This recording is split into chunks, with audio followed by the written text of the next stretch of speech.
আসসালামু আলাইকুম। শুভ সকাল। আজ শুক্রবার সকাল সকাল রেডি হয়ে গেছি।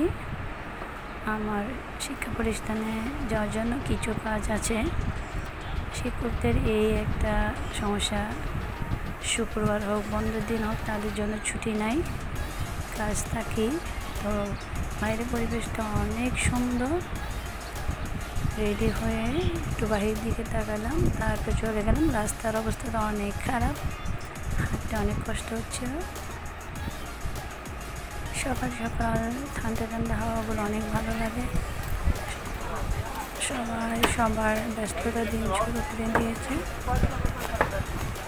আমিও চললাম আমার গন্তব্যে। বেশ কাজটা শেষ করে আসলাম। শেষ করে এবার বিকালের এই দৃশ্যটা অনেক ভালো লাগে। চারিদিকে কি সুন্দর মেঘলা আকাশ। আমার এই ছোট্ট ভিডিও ভালো লাগলে সবাই লাইক